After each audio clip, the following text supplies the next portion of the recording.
What's up, and welcome back to Interpreting the Stars, where today we're bringing it back to our Karate Kid vs. Three Ninjas movie marathon with the third film on the Three Ninjas side. It's Three Ninjas Knuckle Up. You know what's really weird about this movie? A lot. Specifically, the production.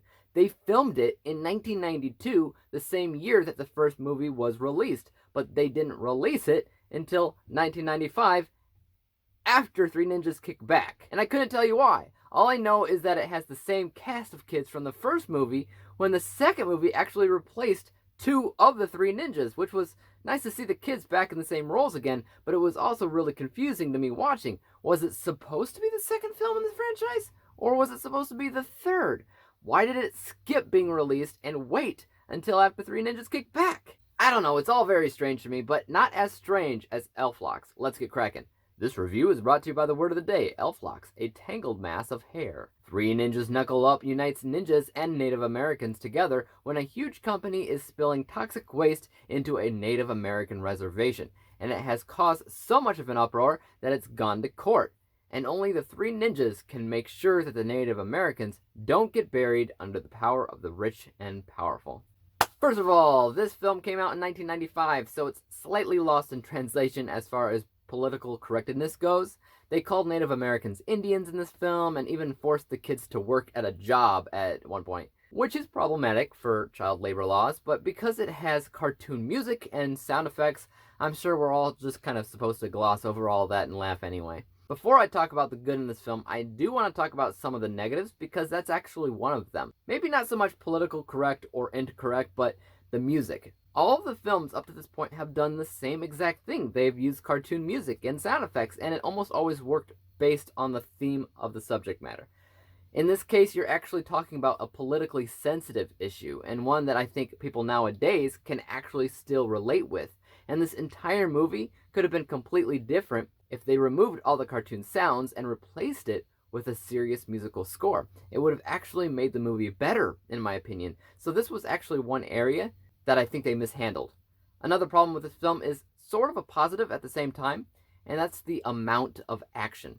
This has got to be the most heavily action-oriented film in the series. It's nearly non-stop how much the kids are actually fighting off goons in this one, and it outshines the first or second film as far as just how much fight scenes there are. It's great, but at the same time, I felt like they were trying to up the ante to a certain degree, where they couldn't actually film the kids doing their own stunts anymore, and you can actually tell when it cuts to another shot of the kids fighting where it's clearly a stunt double, and the kid's stunt double is obviously an adult wearing loose-fitting clothes to look younger, but you know darn well that that stunt double is filled out more, he's taller, and in general isn't a kid. I get why they did that. You can't have kids risking their lives with motorcycles going around them all the time. But if you couldn't fully do a scene without depending so much on a stunt double, then maybe they should have rethought those scenes or implemented more story, because guys, I actually like the story quite a bit. Which brings us to the good. I can't not praise the foundation of the story here,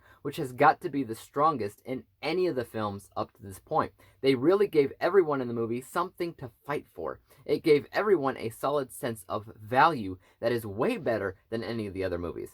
It also allowed for cultural diversity by not just showcasing ninjas doing ninja things, but teaming them up with Native Americans doing their thing as well, like bow and arrows and singing and dancing around a fire. It also felt the most ninja-like over the other, because they had these boys stealthily spying on the bad guys, throwing weapons on the ground that harms the villains and let the ninjas get away unscathed. In a lot of ways, this film really did impress me with what it was doing, but the parts that I loved about it were mostly far and few between. Because I would say at least 75% of the film is just a bunch of malarkey, and by malarkey I mean fight scenes that are fun to watch, but is mostly just filler sequences. They knew how to start the movie, and they knew how to end it.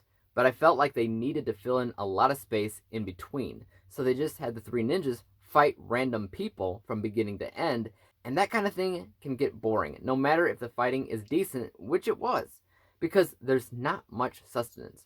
Let's take a look at the final score for a second from an unbiased vantage point. I think this film so far is the best out of all three movies, at least from a technical perspective. That mostly has to do with the writing being really on point politically and how they implemented the most ninja stuff in this film. So technically, I think the film was made better than the others, and that scores 72%. However, from a biased vantage point, I didn't have as much of a fun time with this one as I did the others. Yeah, I dug the story, but when you have a film get so filler like this, it gets a little lackluster. So that bias score is also 72%, averaging everything out, obviously, to a final score of 72%, 72 out of 100 possible stars, which technically means, so far, this is the lowest rated Three Ninjas film, and it's such an odd score, because my technical score said it's the best out of all of them, and my bias score said the opposite.